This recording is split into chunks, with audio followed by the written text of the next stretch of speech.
From the Revelation of St. John the Divine, King James Version, Chapter 6.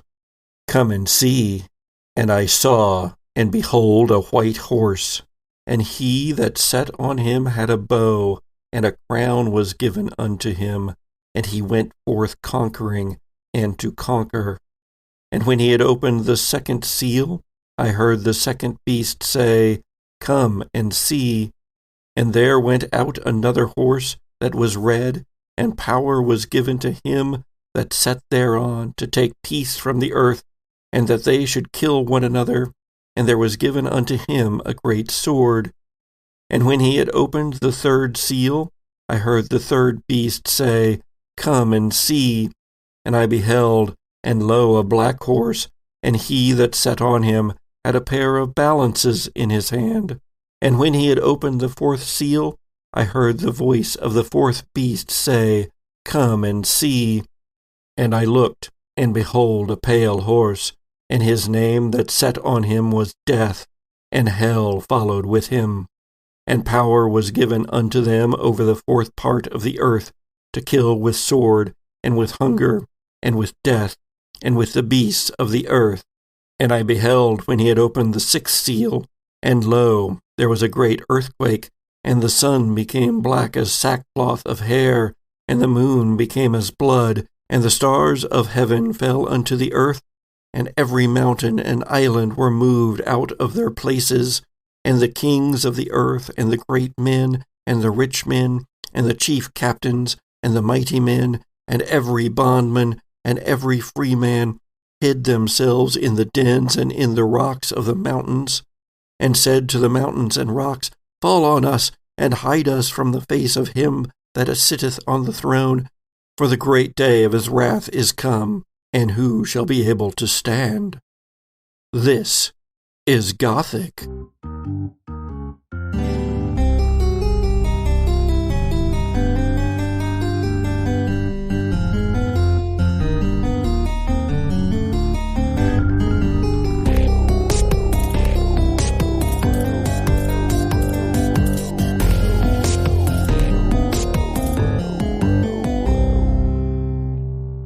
The Gothic Podcast is a horror and humor actual play audio drama. As such, it contains material, including our jokes, that may not be suitable for all audiences. Listener discretion is advised. Hey there, Sojourners. Welcome back to the dark. Thanks for joining us here. It's time for Season 3 of the Gothic Podcast. Oh, yeah. And on tonight's episode, we have Sharon. Hello. And Jesse. Bonjour, mon ami. And Kirstin joining us tonight. Hi, everybody. Only I'm not that perky anymore. And me, your ever generous host and perpetual fan of the Hunters, C. Patrick. And I say fan of the Hunters because in tonight's episode, we're going to be back in the contemporary now for one episode here before we go back into the book worlds. But for the moment, we're going to be in Macon, Missouri in the year of our mask, 2020. And Thanks for saying year of our mask right after I took a sip of whiskey. And we have the first alcohol snort from Sharon of the season. yay! So in the contemporary now, we will be playing by Monster of the Week rules. We all hope we remember what those are. We have had a couple of holiday specials. Please go check those out. Good old Corn Maze Massacre. That was 10 Candles, an epically long game that we played for Halloween. And then in Rebellion against 6-hour 10 Candles games, we played Dead of Night rules for our Krampusnacht special, Cruise Ship to Terror. So go check those out. Those are live recordings with video, so you can find them on YouTube. Just search for the Gothic Podcast, or you can listen to the slightly more edited versions of the audio only on the podcast, wherever you get your podcast cast. Wow. It's been a little while since I've done this, apparently. So we find ourselves in the house. That manor built by contemporary now's Lazarus Kane in Macon, Missouri, as ostensibly a haunted house destination tourist trap. However, our hunters, our investigators, having searched for their missing friend, Haven Harrow, eventually discovered that the house was meant for something darker. Exactly what that is, it seems that Lazarus Kane wants to translate himself into all of the versions of him in the various book worlds, where he can gain immense power, as well as a side note, immortality. Fighting their way through the book worlds without their contemporary now memories, our heroes, our hunters, Dr. Grace Moreau, L.J. Bradley, and Haven Harrow, among others, including the Texas movie theater owner Nathan Red Winters, attempt to find the people that Lazarus Kane has abducted into the book worlds in the hopes that when they die there,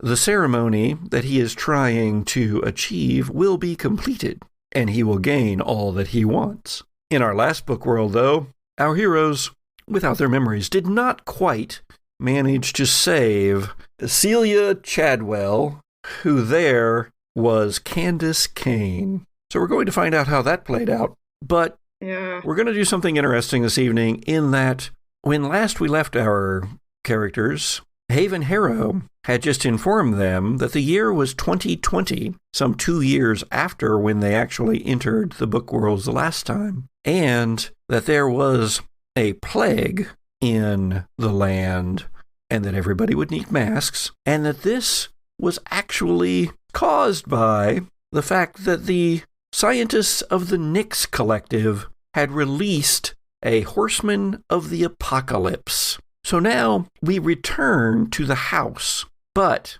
it's later. It's 2021, and our hunters have returned in order to go back into the book worlds to try to save the remaining missing.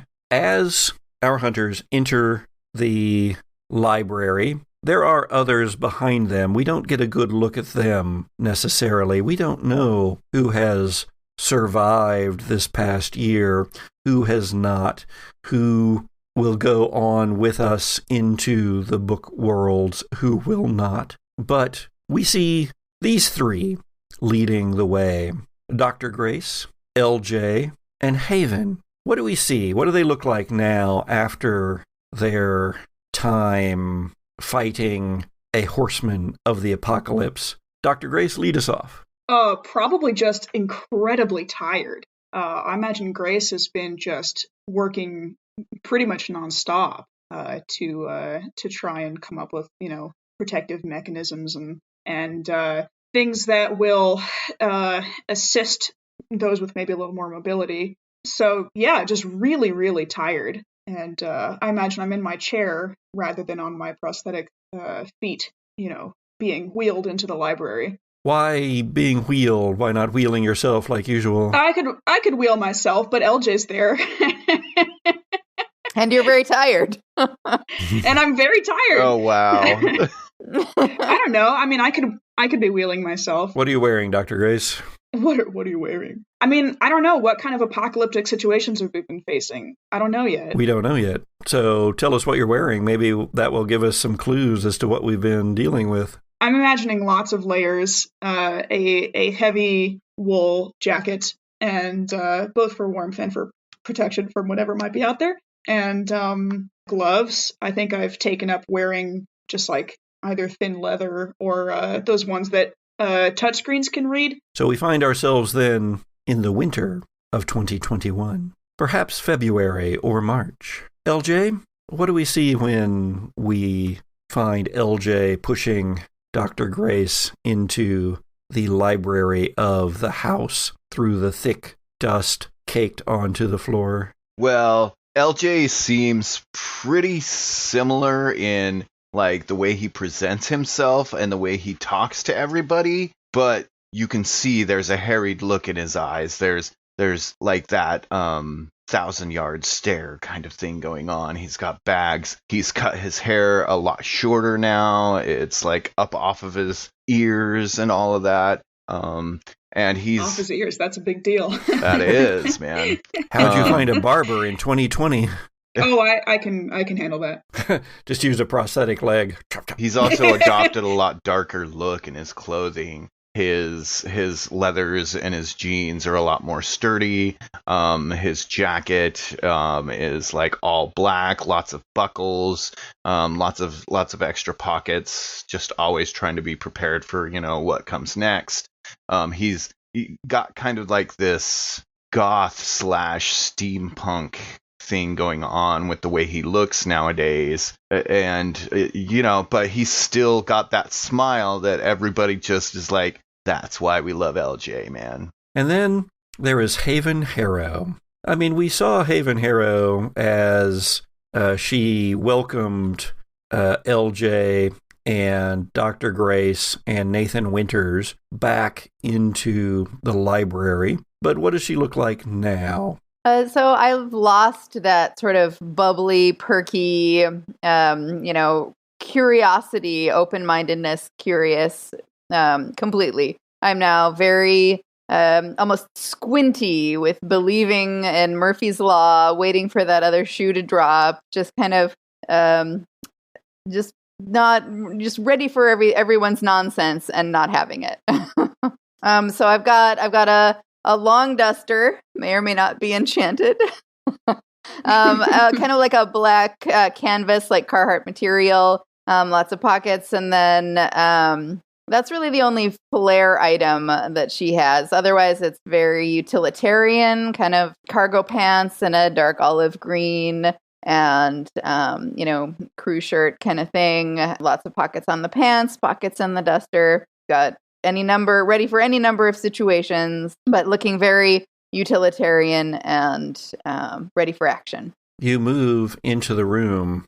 You look around. Flashlights dart here and there.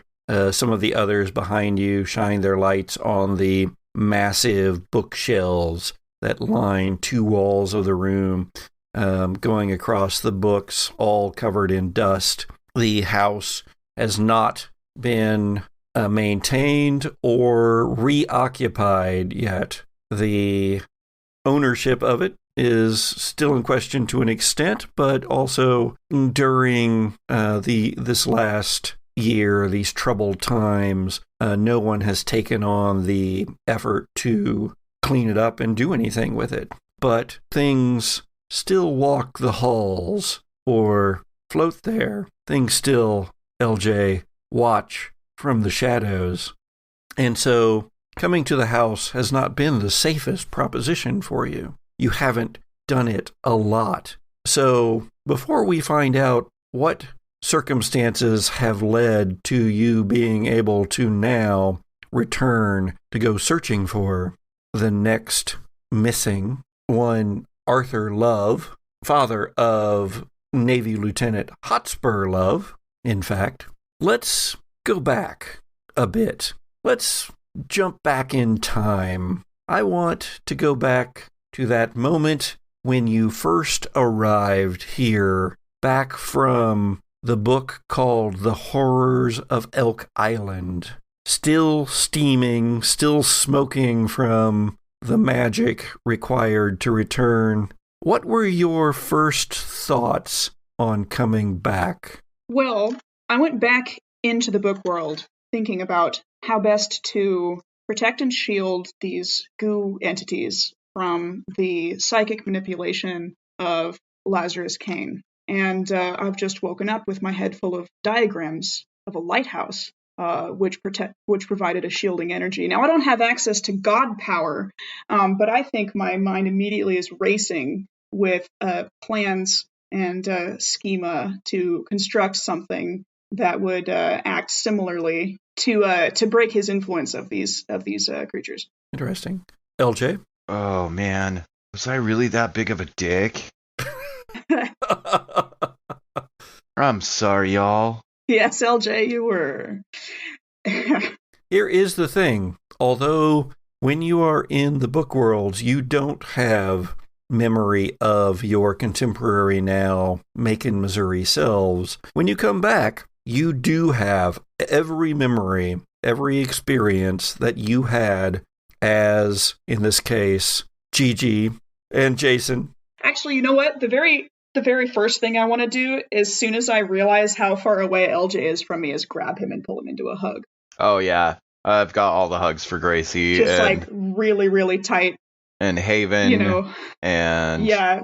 Nathan. And so, yes, there are those others in the room. There is Haven. There is Nathan. Dr. Grace, Haven has your prosthetics. And careful with that one. And another one of the folding wheelchairs. Oh, thank goodness. But there's also another form in the circle. A woman in her mid-20s, dressed in, well, a silk blouse and a rather stylish skirt with high boots, who fits all the pictures that you have seen of Celia Chadwell. I'll scooch over there and, are you all right? Let us have our first roll of Season 3. Ooh. Let's go. You got the first roll again. Oh. Let's go with Investigate a Mystery. Oh, cool. Okay. Investigate a mystery. I totally know what that is. It's sharp. I'm good at that. 9 total. 9 total. Well, for Investigate a Mystery, this is not one where you get to choose from all the bad choices that I give you. 9 is a hold 1 on the list. Okay. So, as a reminder to our listeners, Investigate a Mystery allows you to ask, what happened here? What sort of creature is it? What can it do? What can hurt it? Where can it go? Where did it go? What was it going to do? What is being concealed here? And of course, in this circumstance, that may affect the question that you wish to ask. So I'm debating between what happened here and what is being concealed.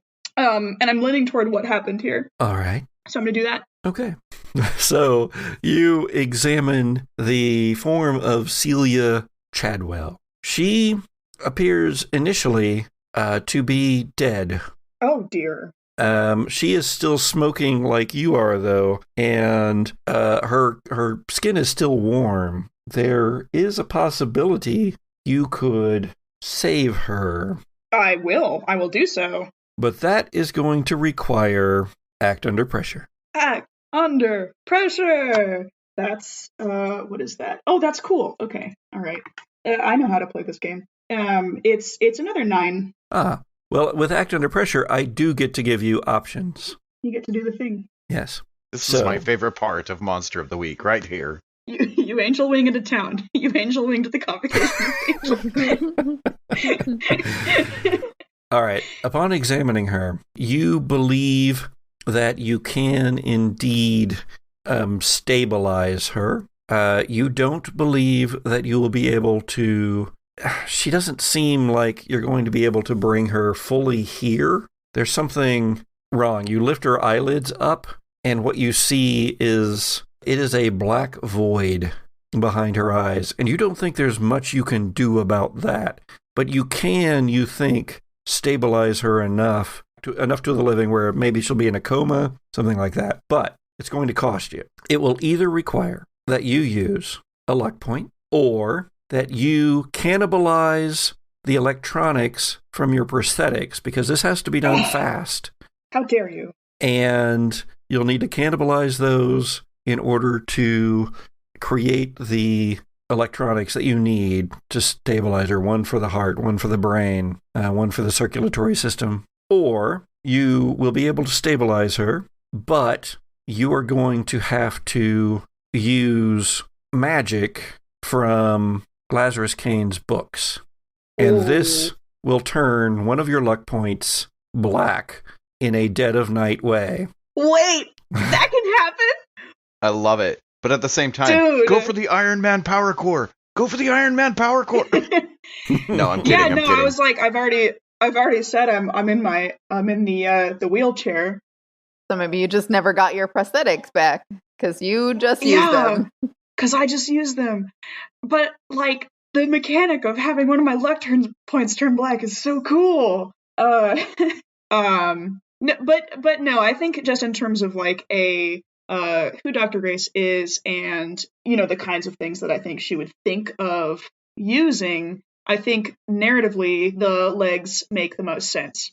So I'm going to sacrifice my feet. I will also tell you that in this new Monster of the Week world where luck points can turn dark, that darkness aspect of them, whatever it is, will apply the next time you have to use the luck point. Interesting. So this isn't going to be the only time that this option will occur where you can choose for a luck point to turn dark. Like a time release capsule. Right. The next time you use a luck point, that one has a reaction as well. Dr. Grace, paint me a word picture. Well, I have to work quickly, and Haven's standing there, and she's got my legs ready for me, and I'm just like, Haven, give me those. I need something, ideally my medical equipment from the van, but those will do for now. And grab them and say, go and get the first aid kit anyway. I might need it later. But for now, you know, I just start unscrewing parts of. What is the power source of the prosthetics? I hadn't really thought about that. You know, it's probably something crazy like a solar powered citrine gem or or something. But no, you know what? I actually pictured the claw as more of like a really fancy, you know, those things that you squeeze the trigger and the little T-Rex head closes its mouth and you can pick stuff up. But just there's a system of like levers and stuff and pulleys on the inside that gives it a stronger bite strength than you'd be able to get just by using one of those things. So I pictured it as a manual thing rather than as a powered. All right. Well, you're going to need a power source. What are you going to use? Oh, golly. Well. What can I do to help out, Gracie? I need a power source. Do you have a phone or a flashlight or anything else that has a battery? Yes. I need it. Okay. Quickly. I pull out my flip phone.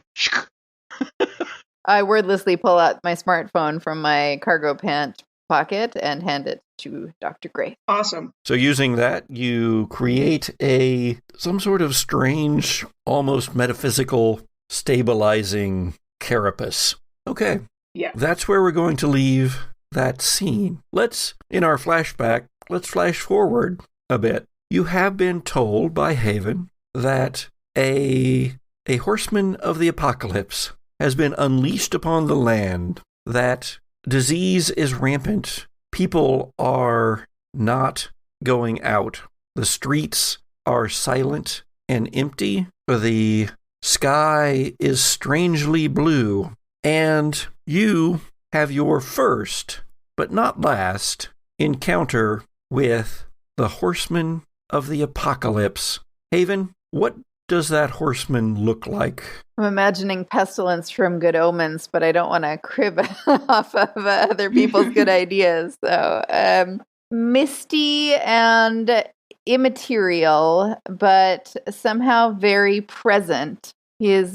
It is very much in the world. It's not like a shaky video image or, you know, a ghostly. It's just very, you really get the feeling that it is right there next to you. I'm picturing a Dementor. Is that what you're picturing? No, not in the cinematic way anyway. Like, it's not like thready and flowing robes. It's like it's made out of mist, but very corporeal. So as if mist, or suddenly I'm imagining goo here, but misty. You know, in the container, but made out of mist. It sloshes. It doesn't slosh. It wisps.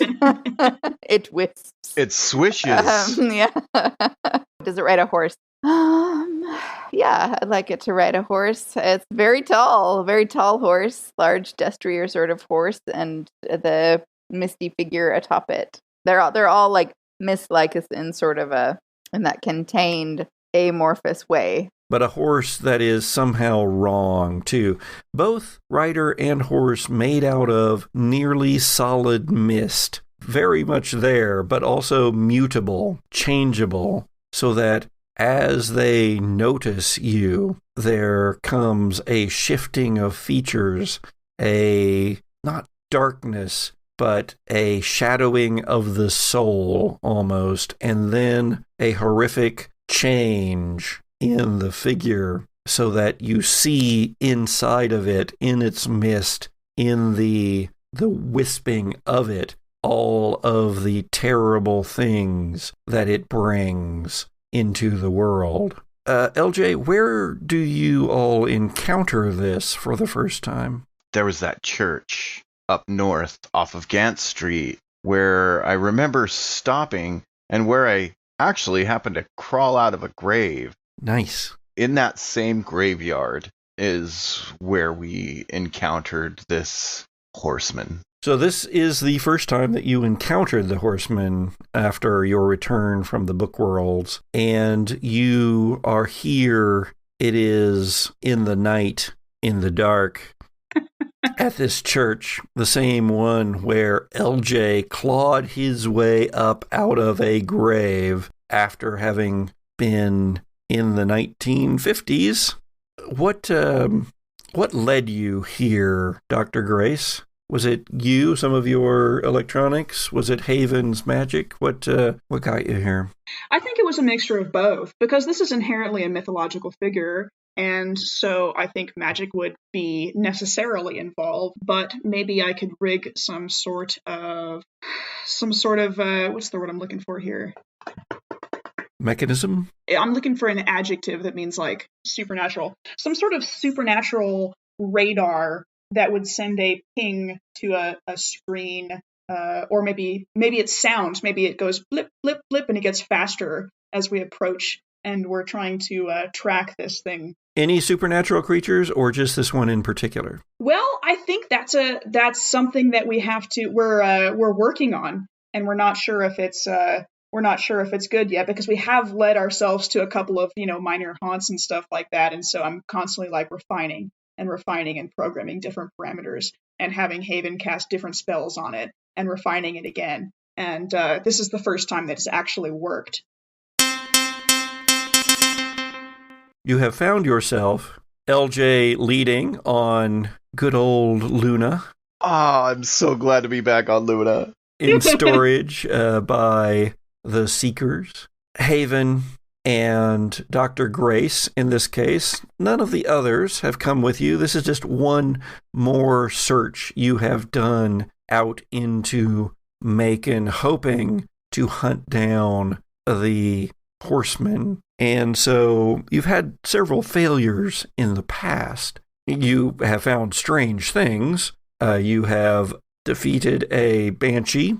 You have encountered a mourning spirit that you were able to lay to rest, but this is the first time that finally you think you have the calibrations correct. It has led you, oddly, to this church that LJ and you all have those memories, those shared experiences at. And here we are. And out of that same grave bursts this figure, this horsed figure. Dirt goes flying everywhere, far more than what would be in a regular grave, because here is a horse and rider. Dirt and clods of grass, and the tombstone itself goes flying. Then, standing there, mounted on this horse, which isn't actually even touching the ground, is Pestilence, Horseman of the Apocalypse.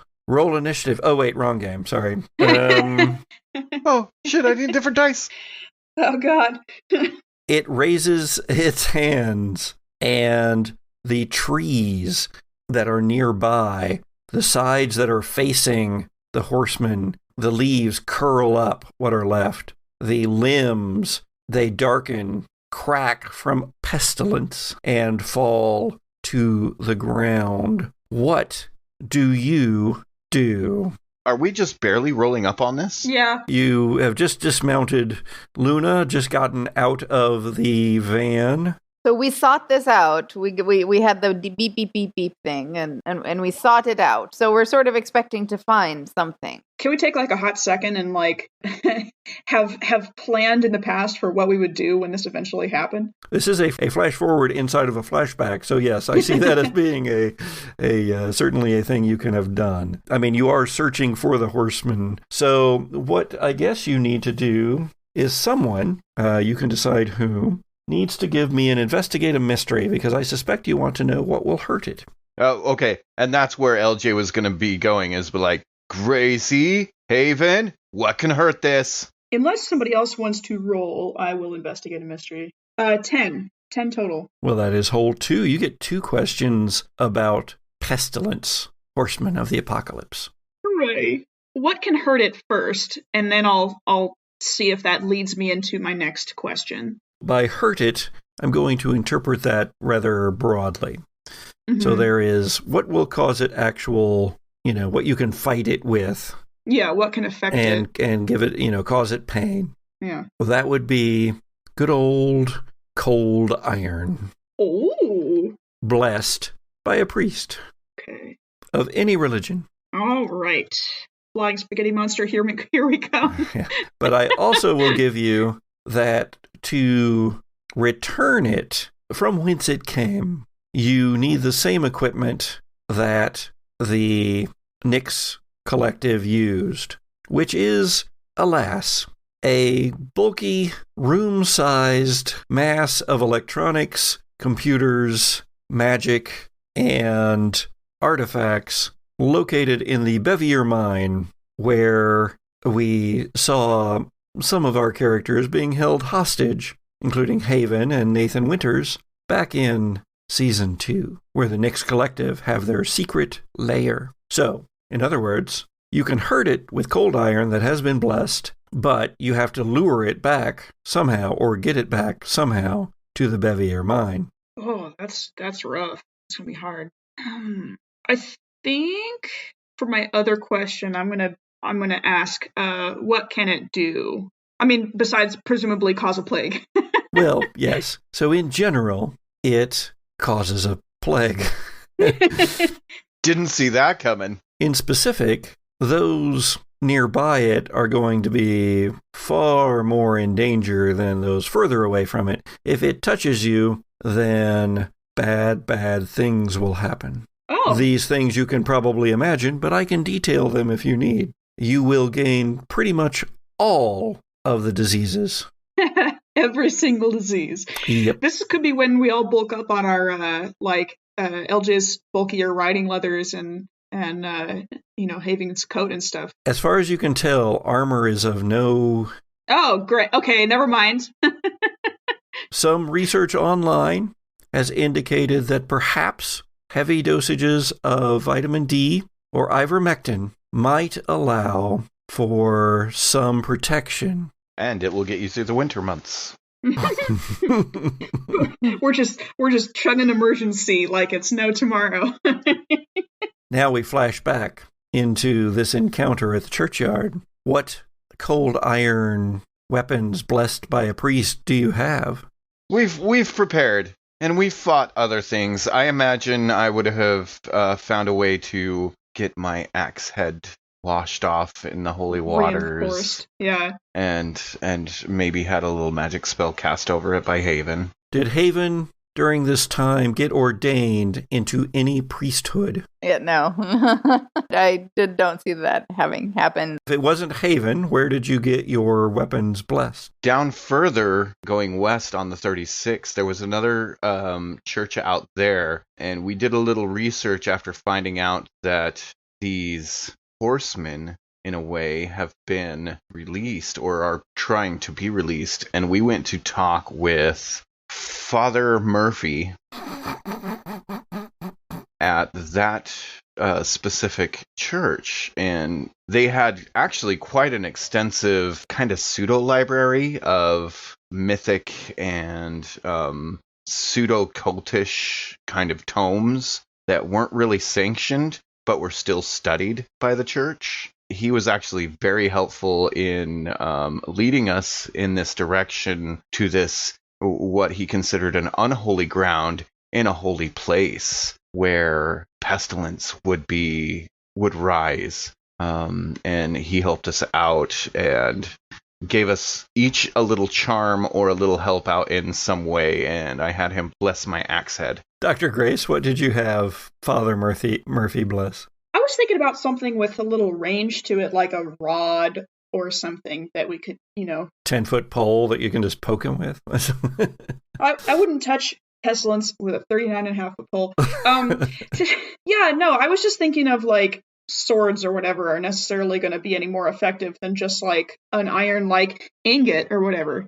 And to that extent, I think I probably have affixed a couple of iron ingots to my chair just to provide a little personal bubble of protection. But yeah, I was just thinking about a rod. Okay. Or like a baton or something. What do you have, Haven? I have some shuriken in a cargo pants pocket. Nice. Yeah. I totally have those. Welcome to Season 3's Contemporary Now episodes, anime version. It's a really big sword. It's like 7 feet long and 2 feet wide. And it's also a gun. And I've also got my ritual knife that comes with my character. So I'm going to assume that is also worthy of being blessed. It required an old priest and a young priest. LJ, you have your axe, blessed by Father Murphy and his esoteric books. Haven, you have your shuriken ready to go. Dr. Grace, you have your 39.5-foot rod. Presumably collapsible. You weren't exactly expecting to find the Horseman here tonight. I mean, you haven't until this point, but here he is. So, what do you do? I've got this third eye power, and when I read a bad situation, I can open up my third eye to take in extra information. So I think I might want to go ahead and do that. Go ahead and roll Investigate a Mystery, and you are opening your third eye, which is also opening you to danger. 7. You have a hold 1 on your read a bad situation, and you will get extra information because of your third eye. But my basic question would be, what's my best way out? Like, what's the best way to get rid of this? So what's most vulnerable to you? Maybe that would be a better way to go. Okay. There's a problem. You think you can dissipate it from this particular moment, this particular place, with your weapons. You think that you can fight it, and if you prevail, and it doesn't make you a quite literally quivering mass of jelly diseases, that you can cause it to unform for the moment. But that sounds like a temporary measure, and that is absolutely a temporary measure. Right. You must get it back to the Bevier mines in order to return it to its quite literal box, because there is a box. Oh, great. Presumably you would have perhaps discussed this at some point. Right. So I'm going to go back to my original question of what's the best way out, which is like, how do we get it to follow us, kind of thing. Mm-hmm. That's what I was thinking too, is to provoke it and then basically run and get it to chase us. You want me to provoke it? Okay. What could go wrong? And I'm just going to charge in and start swinging my axe. That is actually apparently your plan, is that you're going to try to hurt it enough to not dissipate it, but rather to piss it off. Piss it off and make it chase us. I'm going to quote the meme of 2020 and say, this is fine. Well, but like, Nice. so are we just like gonna run Scooby style on foot here and it chases us? Is it like, does it have a speed? No, I'm gonna attack it and piss it off and make it chase us. Right. LJ's on Luna, I'm assuming we're in the van. You're not in the van right this second. You have gotten out, but those vehicles are there. If I can get it to attack and chase me, you guys just either get ahead of me and prepare or follow. I was thinking follow it and like a sheepdog, like nip its heels every time it tries to go someplace else. So it's following you and being chased by us. But first of all, I'm going to use my move and just charge into immediate danger and just start swinging my axe. I will let you do so here in a moment, but I'm not actually finished with Haven yet. Oh, damn it! Oh dear. Because Haven opened her third eye to this. Mhm. Oh no. Haven, what you see here now, having opened your senses up to this thing, not just back when you were doing the research on this, which you did because you needed to see into the other planes of existence in order to fully comprehend what it was going to take to manage this thing, this primal force. This isn't any old ghost or any old tentacle monster. This is a horseman of the apocalypse. And so what you see now, though, having made those connections before, your eye opening now, is not that misty form, but rather the almost fully corporeal form. Its skin layered in almost strips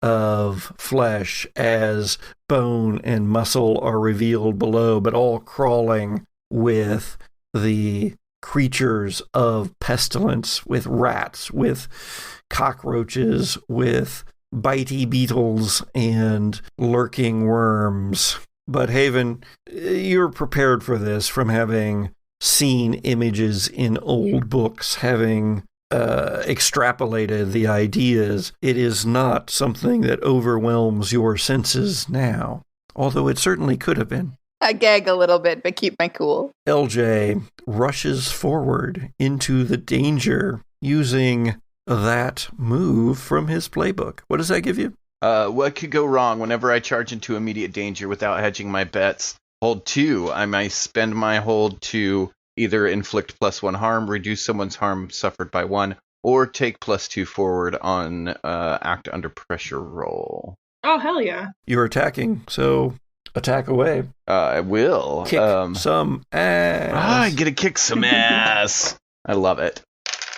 So I rolled a 9 +1 on my tough. That's 10. Ooh, I get to nice. choose an extra effect. I think I want to go with I force them where I want them. I want them to follow me and just make that focus on me. And I'll do a +1 harm on that as well for one of my 2 from the what could go wrong. What's your total harm then done? With the fire axe, 3 harm, hand messy. So 4 total. 4 total. Wow. And then for my other hold for what could go wrong, I'll take the +2 forward on the act under pressure rolls and just kind of coax them as I head back towards Luna. You swing your axe. Describe this for me.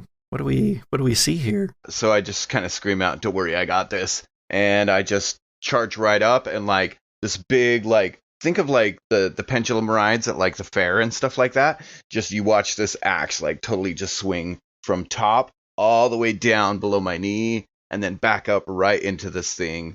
I imagine its head just shifting in this misty form looking right at me, and I'm like, yeah, that's right, I did that. And just start backing up towards Luna, axe at the ready in case it lunges at me before I can get to my bike. Of course, with Monster of the Week, we exchange harm. In this case, although the writer has his sword of plagues, it is the horse that rears back and essentially kicks you in the face and flings you about 15 feet backwards and deals 2 harm. Although you land on your back, you are able to scramble to your feet and run back toward Luna as the others are already piling into Dr. Grace's van. Sloshy was in the here and now, right? Mm-hmm. So I'm like, is he the getaway driver now? Oh my god, can you please that would be be amazing. As the others are piling into Dr. Grace's van, the driver looks over the spitting image of Jacob Candle and says, we gotta put the metal to the lead and our feet to the wood, and we gotta run. Yeah, we gotta go now. Yeah, that's and he exactly the expression.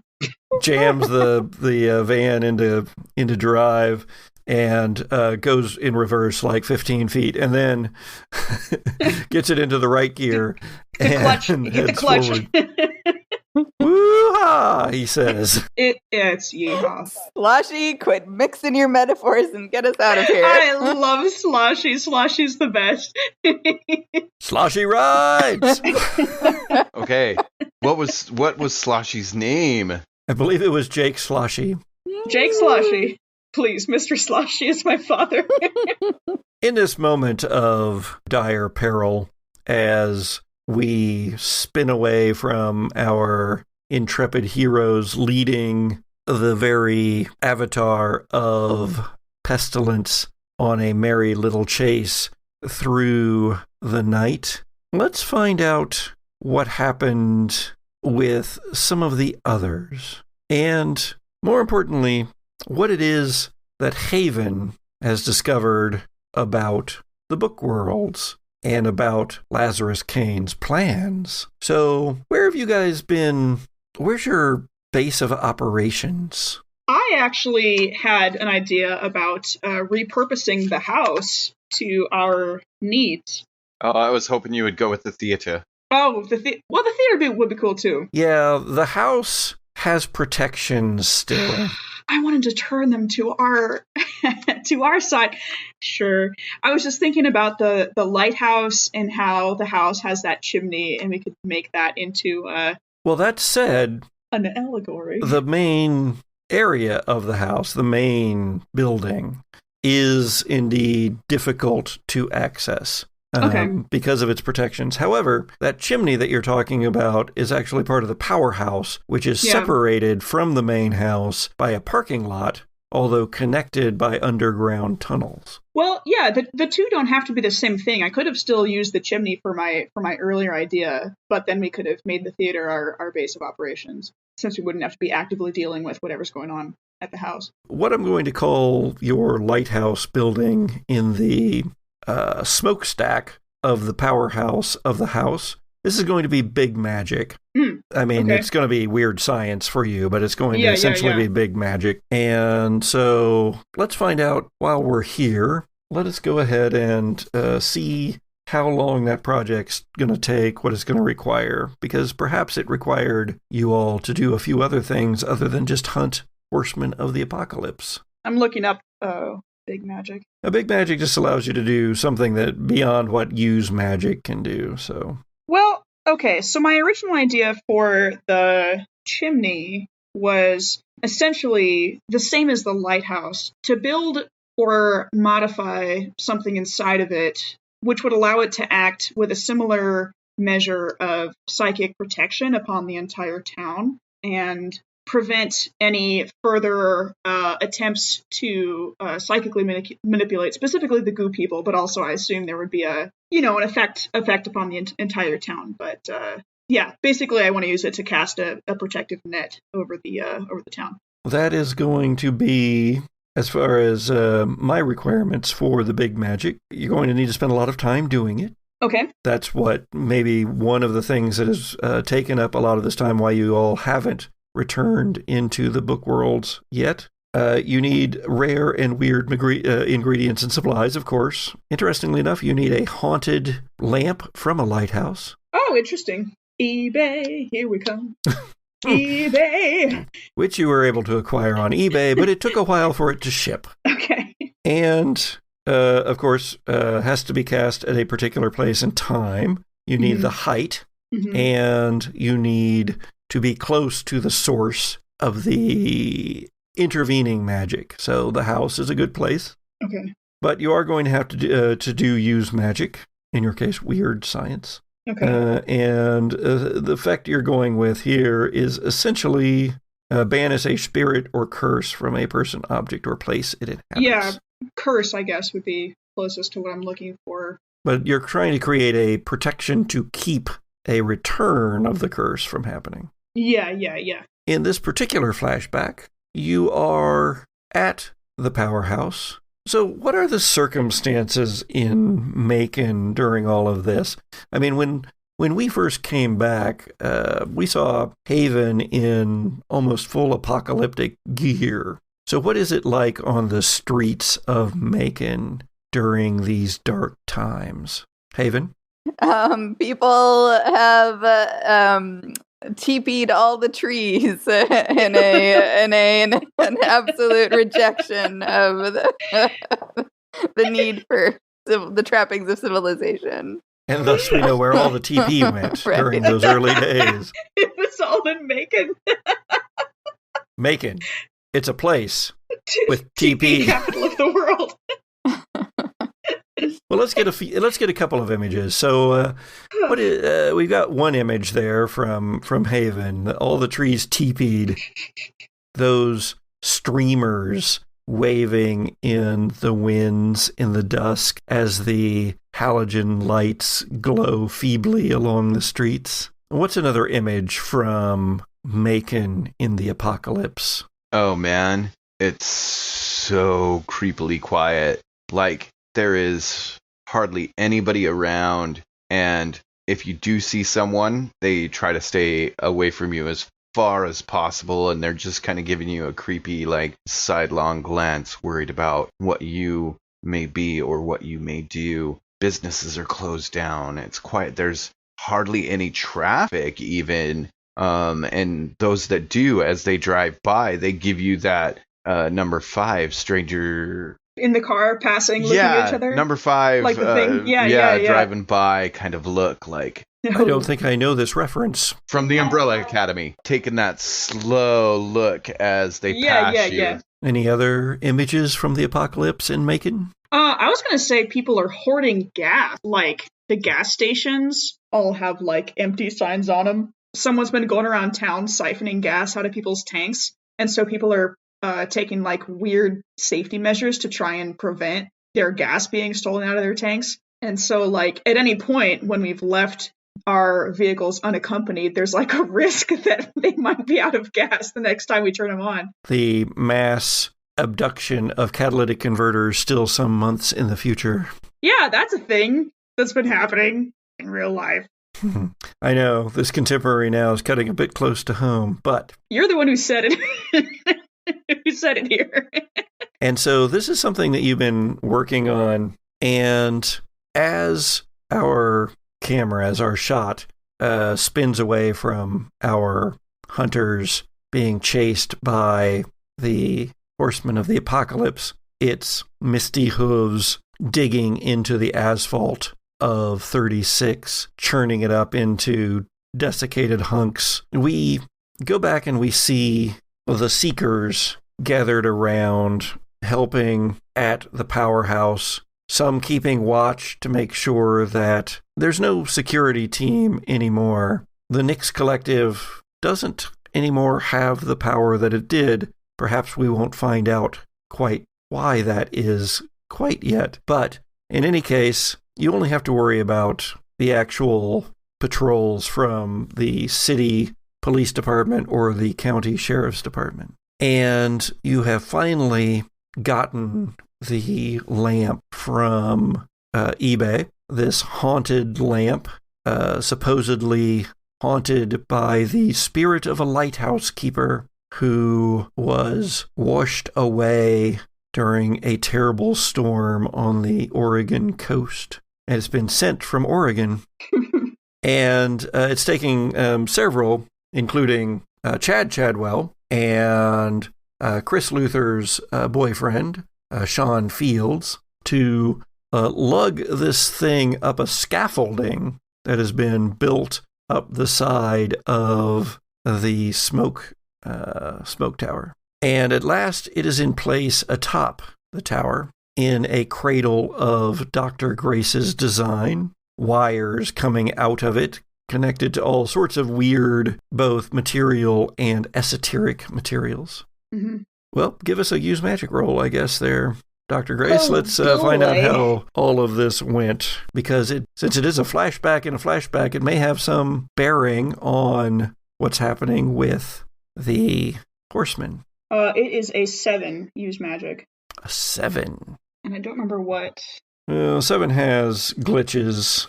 Okay. And I may also make some statements about it myself, but I've already said many of them. So what would you, we already know what the effect is, but what would you like the glitch to be? I think, I was going to say immediate unwelcome attention, but I think that makes sense logically, with the house right there. Upon operation, we'll say, like when it starts working, you plugged everything in, but it seems like maybe you're missing something. You're not quite sure what it is, but you're pretty sure that you can figure it out. There was a great whirring. The light spun once, but didn't actually come on. So things continued. The hunt continued for the Horseman. And as it turns out, you found the Horseman before you found the solution to the problem of your protective tower light. The Macon beacon. The Macon beacon.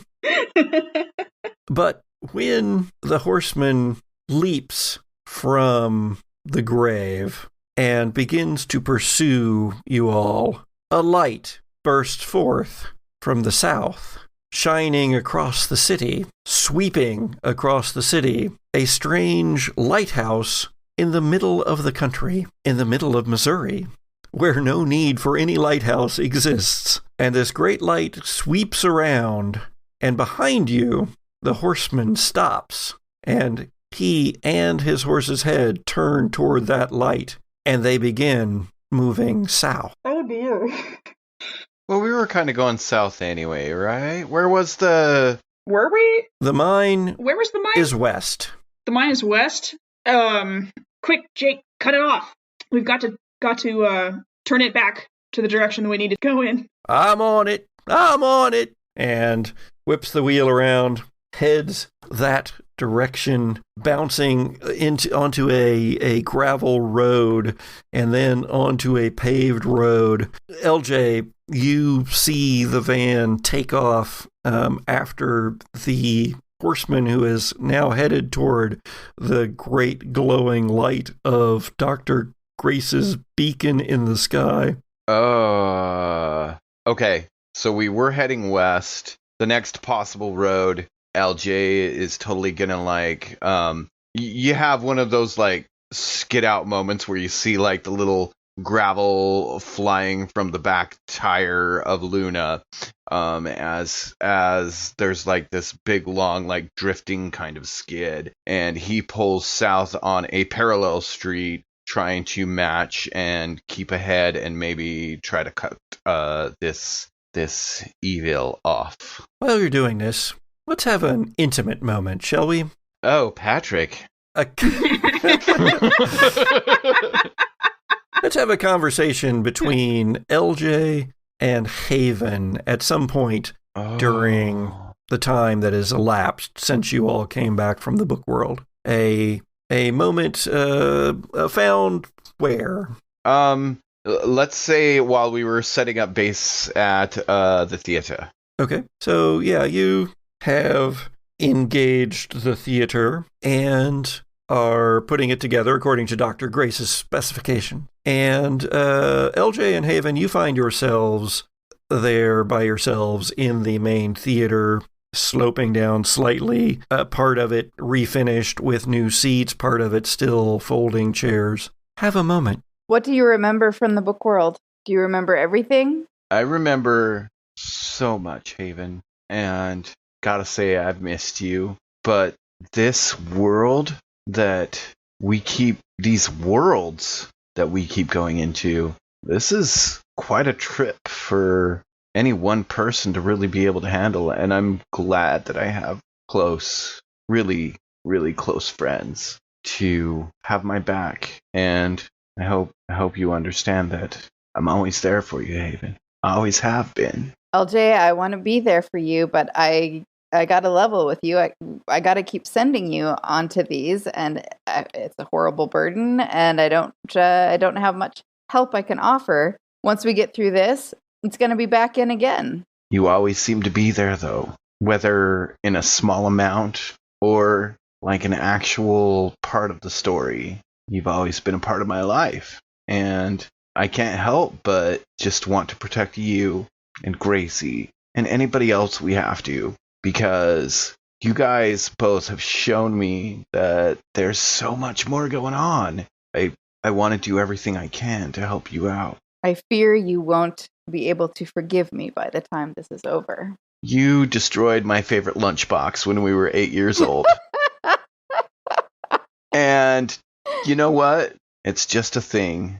There's no need to forgive you for anything, Haven. I feel your heart is good, and I'm here to support you. It is memory of this conversation, LJ, that runs suddenly. It is memory of this conversation, LJ, that runs through your head as the horseman suddenly wheels around, stops, the van crashes into him, and flips, taking to the high air, 15, 20 feet up, over the head of the horseman, flipping in midair, and then smashing down behind him, the horseman wheeling back again, the hooves of the thing leaping onto the upturned underbelly of the van, smashing it in, and then leaping on and racing toward the light of the lighthouse. Okay. Because of some of the words that Haven was just asking, what do you remember of the book worlds, lingers in LJ's head. And he pulls on both the blind rage that Jason had, and also that divine fury that Lori had, and just revs Luna. You see Luna take off, but he leans into it enough where that front tire only leaves the ground but a bare couple inches for a moment, and he is just spinning and heading right back towards them, screaming, "No!" And in that moment, you realize that you have, I don't know if you realize it, but you have a shot here. You channel those things, LJ, and you realize you don't need all those mechanisms. You don't need all of the things that the Nyx Collective made. You don't need anything except for the light and Lori. Spend a luck point and bring Lori into play. Hell yeah! Done? For the audiences listening along at home, Jesse's just made the face of the most pure delight that I've ever seen. Oh, okay. I will spend that luck point, and now I'm gonna have to search for Lori's playbook. I know, right? Oh. As you scream, LJ, and as you rev Luna to head at the horseman, at the fallen van, you change. Luna becomes encased in blue flames, all sweeping back from the gas tank, from the engine, from the handlebars, as LJ's body is overlaid with a silvery blue essence, winged. The wings swept back in line with the flames leaping back from Luna's frame, and some aspect of the fictional creature that is Lori somehow manifests in the contemporary now, in the real world. You can defeat this thing, Lori. How do you plan to do it? For the listeners at home, Sharon is doing jazz hands. With my jazz hands. That's how No, that is not how I defeat Pestilence. Psych, this is the musical episode. I will sing. In a really, I hate to say it, but Ghost Rider type thing with that blue essence emanating from myself and Luna. Behind that rev of the engine of that Harley, you hear that And we smell cardboard and lace. And cardamom and cinnamon and all the other stuff. All of the other 15 things that were smelled in that strange movement from a rev of a Harley engine into that angel wing flutter. LJ appears with now his axe is this brilliant holy whip that is swinging around the bike like a glorious blue chain of energy and throwing all of his smite move into that one attack, just whirlwinds over and over into Pestilence. Kick some ass. You got it. Where's my dice? Go back to where you came from, evil thing. Yeah, that should probably do it. That's 10 plus my tough. Ooh. All right. Yes. So, in this moment, the LJ's axe, Laurie's whip, the flames from Luna, the whipping of Laurie's wings, all come together in a great collision against the Horseman of the Apocalypse, Pestilence. And then, LJ, you are somewhere else. You're in a space that isn't real, and there are no features.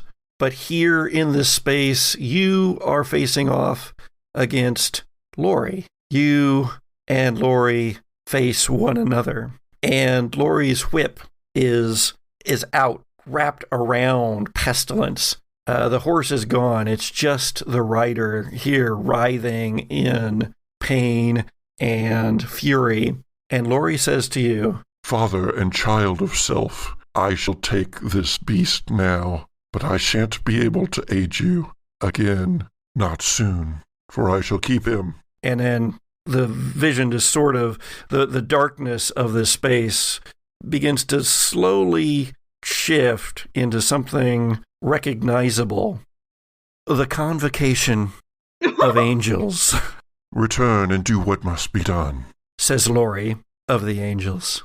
And LJ is back in Macon, Luna skidding along the ground as somehow LJ manages to retain his feet, but the bike goes skidding off into the side of the road, and he's running forward toward the upturned van. And we leave that scene, and we return to the house, to the library, to those who have gathered here to see our heroes, our searchers, our hunters off onto another adventure into the book world. Through the windows, occasionally sweeps a light. Haven, we need a spell from you, I believe, to continue onward. All right. I'm just rolling use magic here. Indeed. Let's see how it goes. Oh my god. You got your back, Haven. Can I use a luck point and roll that you again? You can to make it an automatic 12, but it does cost you a luck point. Wait, I get an experience point. I rolled a 3. Yeah. If you use the luck, you won't get the experience then you don't point. get the experience, Okay. Yeah. It acts as if it... Oh, I see. I think I'll still use the luck point because it seems like I don't want to go through the whole thing. All right. As the light sweeps around, though, Haven, you realize that as it illuminates the room, a number of books glow on the bookshelves. And in your third eye vision, Haven, you can see the people who are trapped within them. Oh. Matching people to what book they're in? Oh. Yes. Awesome. Interesting. That's cool. This is happening even as your spell is going off, but you realize that in the future, you might be able to choose who you go searching for. And in this case, it is one Arthur Love, father of Hotspur, the Navy lieutenant, and the book that flies off the shelf as Dr. Grace, LJ, and once more, Nathan Winters vanish into whatever waits for them. The book that comes falling from the shelf. It's hard to see in the shadows, but it looks like some sort of adaptation and it's by someone called Dean Allen Foster. And Sojourners, this is a little hint, perhaps, that on a podcast, no one can see you scream. This is the Gothic Podcast. The Gothic Podcast is an actual play audio drama produced by C. Patrick Neagle, starring C. Patrick Neagle, Sharon Gollery LaFournese, Jesse Baldwin, and Richard Southard. Theme music is by Zoe Hovland, with cover artwork by Jared George Art. Look us up by name on all the social medias, or email us at thegothicpodcast@gmail.com. Support for the Gothic Podcast comes from you, our listeners, so please rate, review, and share, and check out our Patreon page too. Thanks!